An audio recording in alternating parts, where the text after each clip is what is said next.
Notre feu sacré aujourd'hui est Paola Gilani. En dépit d'un parcours en zigzag, cette femme dynamique et généreuse rencontre un succès planétaire à la tête de la fondation Max Havelaar. Après un licenciement brutal, comment rebondit-elle avec passion en incitant les puissants à rendre le monde plus juste? Paola, bonjour. Bonjour. Mais quelle sacrée bonne femme vous faites. Tenir le monde sur ses épaules, c'est un vaste projet. C'est parfois lourd à porter. Quand est-ce que vous est venue cette idée? C'est venu d'où? En fait, je ne sais pas exactement d'où c'est venu. Ça s'est présenté comme ça, de fil en aiguille. Et surtout, ce qui était intéressant, c'est que j'avais toujours comme credo dans ma vie de vouloir vivre mes rêves et pas de rêver ma vie.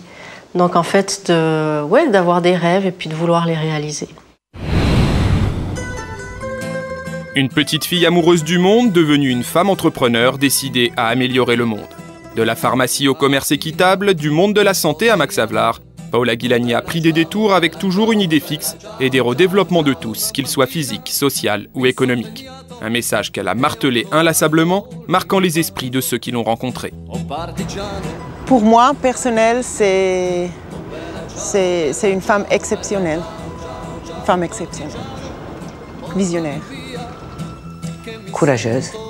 Plus fondamental encore, Paola Gilani possède une énergie qu'on ne devinerait pas chez une femme d'apparence pourtant frêle et réservée. Une énergie qui l'a fait sillonner le monde, de Zurich à Davos, de l'Amérique du Sud à l'Afrique, pour expliquer, convaincre, encore et toujours.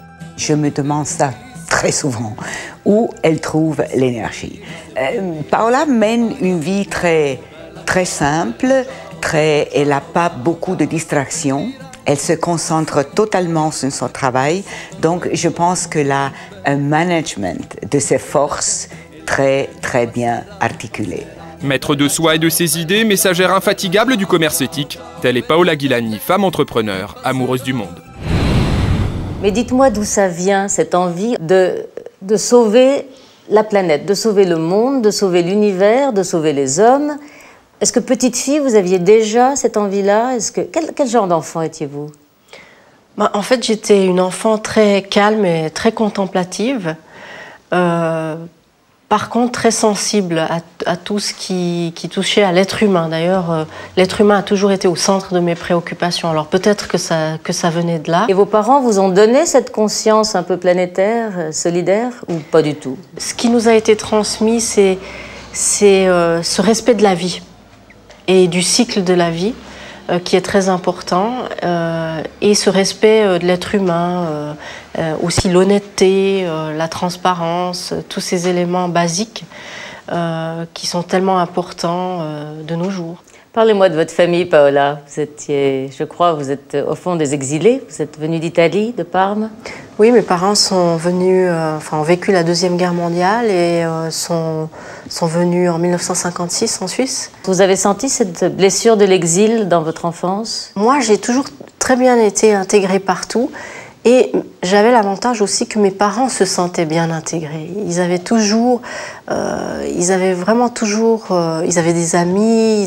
amis italiens, mais des amis aussi suisses. Et pour eux, c'était important ce processus d'intégration et d'échange de culture. Et c'était important pour eux qu'on ait une bonne formation, qu'on puisse se débrouiller dans la vie et qu'on puisse avoir peut-être un meilleur avenir qu'eux, bien que je pense qu'ils aient vécu une vie heureuse. On pense toujours à donner à ses enfants un meilleur avenir.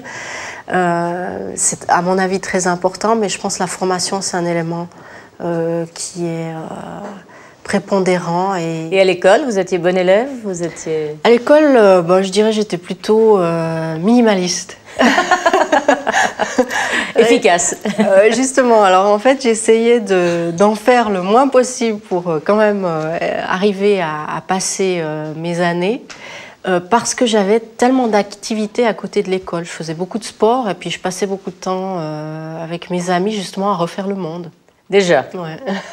Et alors ensuite, après le parcours scolaire, quel a été votre parcours universitaire? Alors là, mon parcours universitaire, j'avais hésité entre 3 directions. J'avais hésité entre l'architecture, la pharmacie et l'économie. Puis finalement, j'ai choisi la pharmacie parce que la santé de l'être humain m'intéressait. Puis là, vous êtes devenue pharmacienne. Je suis devenue pharmacienne, oui, c'était 5 ans d'études à l'époque. J'ai eu un diplôme fédéral de pharmacienne. Mais je savais que je ne voulais pas travailler dans une pharmacie. Alors finalement, vous avez donc au fond, votre vie au départ, c'est presque je tire au sort, entre 3 voies possibles. En fait, j'ai procédé par élimination, ou plutôt aussi ce qui était très intéressant, et c'est là que j'ai ressenti un grand enthousiasme, c'est que j'avais parfois l'impression d'être exactement la bonne personne à la bonne place au bon moment. Et par exemple, quand j'étais en train de passer mes examens de pharmacienne, j'avais vu une annonce dans un journal où l'industrie pharmaceutique suisse cherchait une pharmacienne ayant de l'expérience dans le marketing et sachant parler couramment l'anglais. J'ai rencontré le grand patron du marketing international qui était nouveau en fonction et qui m'a demandé dites-moi en 5 minutes comment vous vous imaginez votre journée de travail à ce poste-là. Alors je lui ai raconté comment est-ce que je me voyais et en fait c'est comme si j'y étais. Et je pense que là, je l'ai convaincu et puis je suis entrée dans l'entreprise. Donc vous avez réussi à séduire au bon sens du terme, intellectuellement, ce grand patron. Vous êtes devenue pharmacienne, vous êtes rentrée dans le système et vous avez été un peu déçue donc de la pharmacie. Alors qu'est-ce qui s'est passé? Finalement, je me suis rendu compte que le travail que je faisais n'était plus en ligne avec mes convictions personnelles.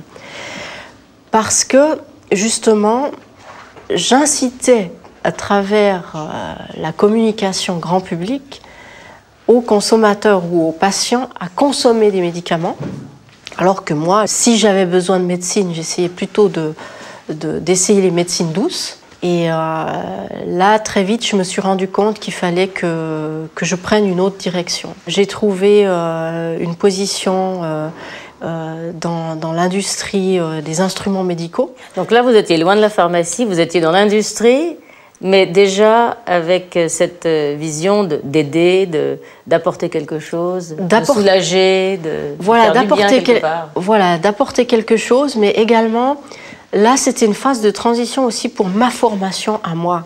J'ai suivi une école de management à Lausanne qui s'appelle l'IMD, c'est comme l'INSEAD en France. Et là, j'ai appris comment est-ce qu'on gère des entreprises au niveau international. Et ce qui s'est passé là, j'ai vu une annonce dans un journal. Alors c'était marrant parce que l'annonce, elle était vraiment très petite. Hein. On voyait que c'était une petite entreprise qui avait quelques petits soucis, qui fonctionnait pas très bien. C'était en fait la Fondation Max Havelaar qui cherchait un nouveau directeur. Si 4 Suisses sur 5 connaissent aujourd'hui les produits Max Havelaar, si les ventes sont passées de 42 millions de francs en 1998 à 210 millions en 2004, c'est en grande partie grâce à Paola Gilani. Daniela Rondelli-Stromstedt fut de l'aventure durant 2 ans. Je pense vraiment la différence était le volume, le succès de vente, les chiffres d'affaires qui ont augmenté chaque année entre 30 et 40%. C'est-à-dire aussi, je pense, le public, il a eu plus de connaissances qu'il y a des produits équitables sur le marché suisse. Quand elle entre chez Max Havelaar en 1999, Paola a 36 ans et derrière elle une expérience dans le marketing de l'industrie pharmaceutique et des prothèses auditives. Chez Max Havelaar, elle décide d'appliquer les techniques de la grande industrie et tente de concilier business et éthique. Je pense que le but de sa stratégie, c'était de tirer le plus de cette idée de business, le modèle de Max Havelaar, de faire le plus possible. Exposition maximale, communication, promotion et développement de nouveaux produits comme les fleurs ou le textile, parallèlement au traditionnel banane ou café, tout y passe. Paola voyage partout, surveille tout, elle est dans Time Magazine, au Forum de Davos, elle mène une équipe soudée, au sommet. C'était bien. Peut-être là, on peut couper. Visiblement, Daniela n'a comme tout le monde pas bien compris ni accepté que Max Havelaar licencie brutalement Paola Gilani en avril 2005. Malgré tout, pour beaucoup, le nom de Paola restera encore longtemps lié à l'idée de commerce équitable.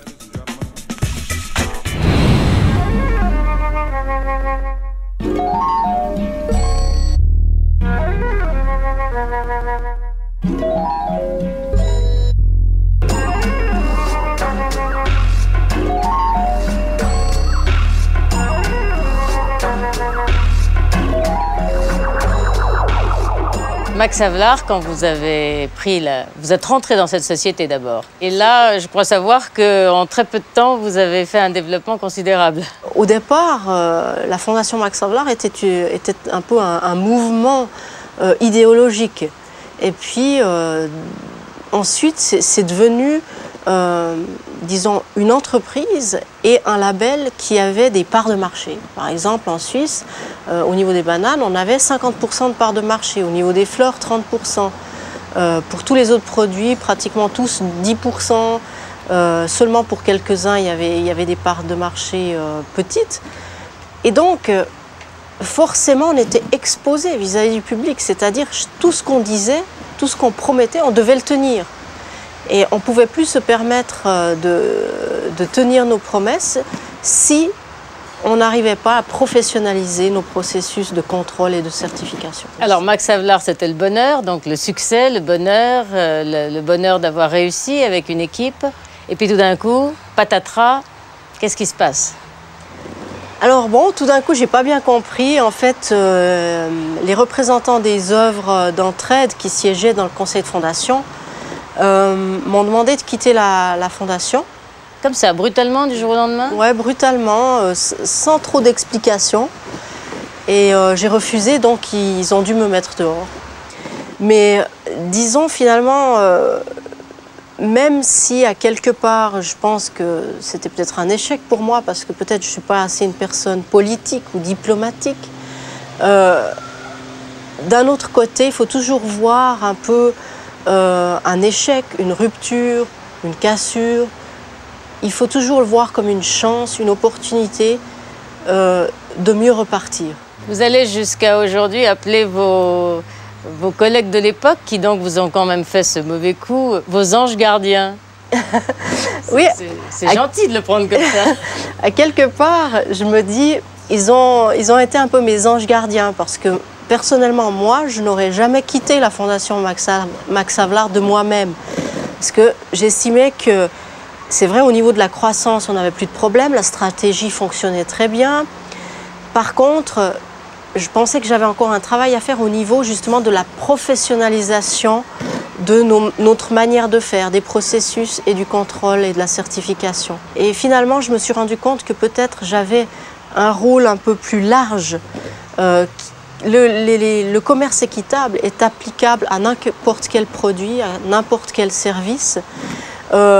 Et entre n'importe quel pays, surtout dans un monde globalisé comme aujourd'hui, où finalement aussi certaines professions souffrent énormément de la concurrence peut-être d'un pays en développement.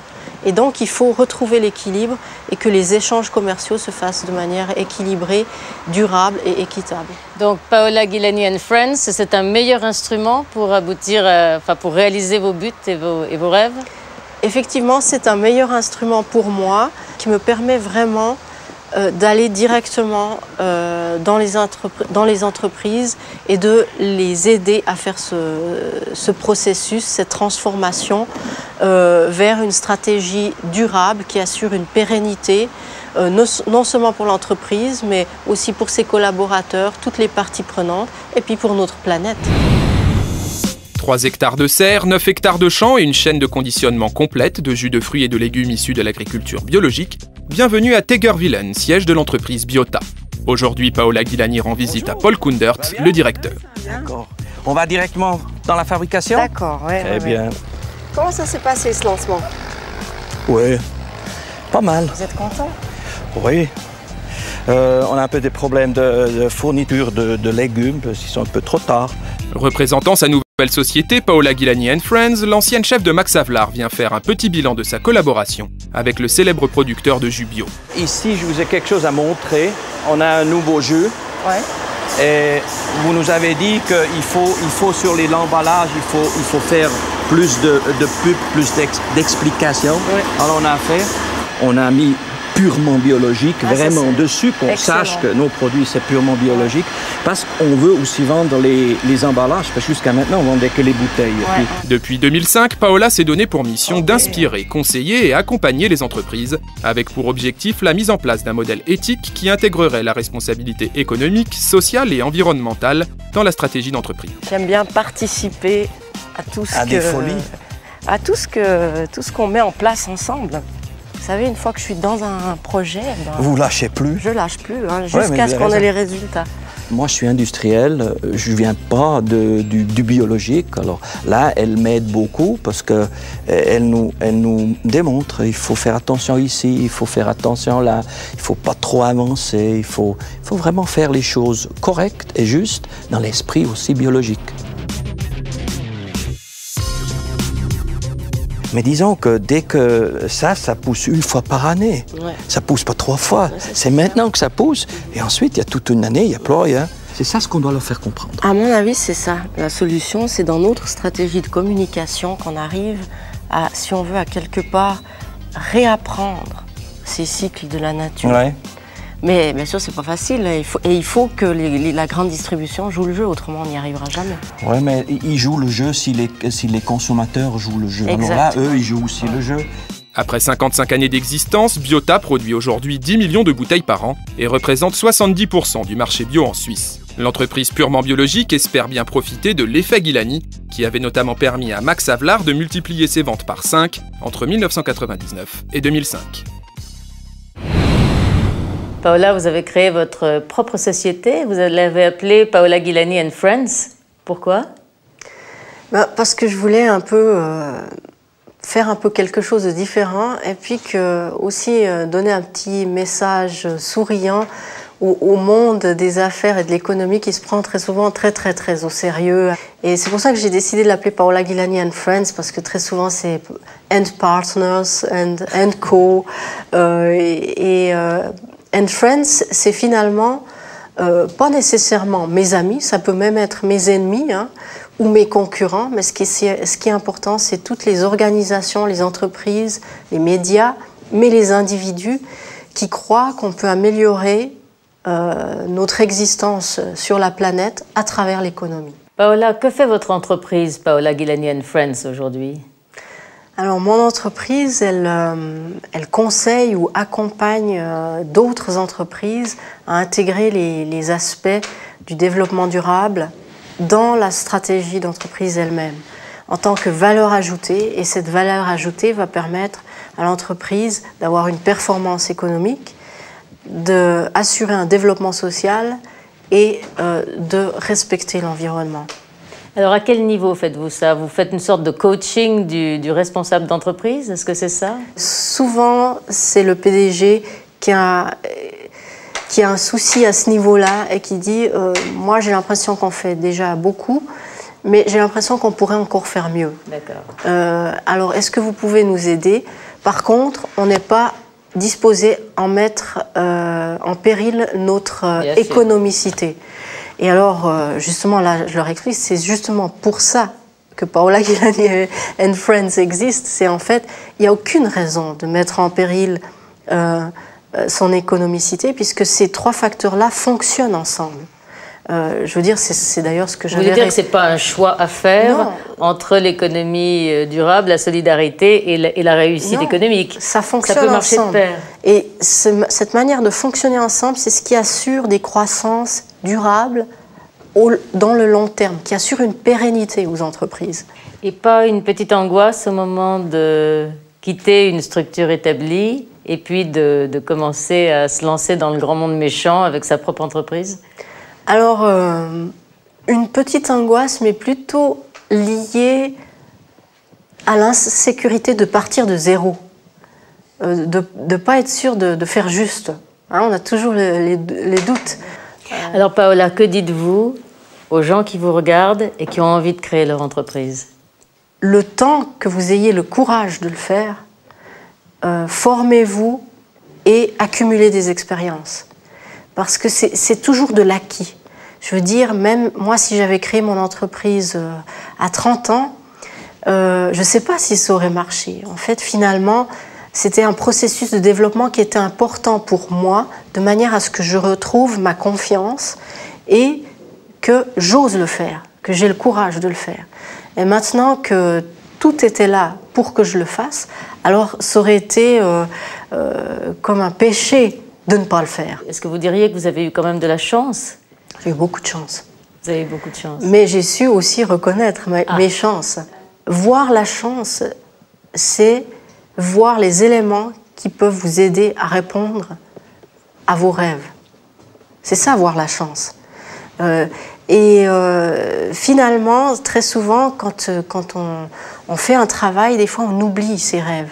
On le fait machinalement parce qu'il faut bien gagner sa vie, parce qu'il y a plein de bonnes raisons. Et finalement, la chance, c'est d'identifier, même dans des choses tout à fait anodines, ce qui apporte de la satisfaction, ce qui va vous permettre de vous développer. Et ce n'est pas seulement un gros salaire qui va vous permettre de vous développer. Il faut quand même avoir de la satisfaction dans ce que vous faites. Et du plaisir, oui. Est-ce que vous diriez que c'est plus difficile pour une femme de réussir? Moi, je pense qu'en général, le point fort des femmes, c'est leur générosité de cœur et de voir les choses dans leur ensemble. Par contre, leur faiblesse, c'est la confiance en soi. Et en fait, c'est parce que pendant des millénaires, elles n'ont pas pu développer cette confiance en soi puisqu'elles étaient cantonnées dans un rôle. Elles sont restées dans la grotte en train de s'occuper des enfants et puis l'homme est parti chasser à l'extérieur. Exactement. Je pense que c'est toujours plus difficile pour une femme de réussir, surtout pour celles qui doivent concilier vie de famille et travail. Il faut avoir l'infrastructure, il faut avoir une bonne organisation autour pour se permettre encore au jour d'aujourd'hui de mener de front la vie familiale et des postes à responsabilité dans l'administration ou dans les entreprises. On est encore dans l'humain là, Paola. Oui, tout à fait. C'est le débat central. C'est ce qui vous caractérise et puis c'est votre combat. Oui, c'est mon combat, oui.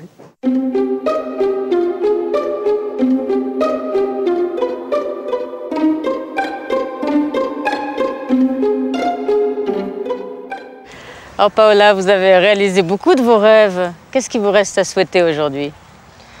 Écoutez, moi j'espère d'avoir la santé et la chance qui me permettent de continuer à réaliser ces rêves et surtout de pouvoir transmettre un peu de cette étincelle à mon entourage et à plein de gens autour de la planète, surtout les jeunes qui, à mon avis, ont un grand rôle à jouer dans les années à venir. On a besoin de jeunes leaders, d'entrepreneurs qui pensent non seulement à la performance économique, mais qui savent y lier également le développement social et le respect de l'environnement. C'est ça votre souhait? C'est mon plus grand souhait. C'est votre plus grand souhait et c'est le combat de votre vie? Tout à fait, oui. Merci Paola. Merci à vous. À bientôt. À bientôt.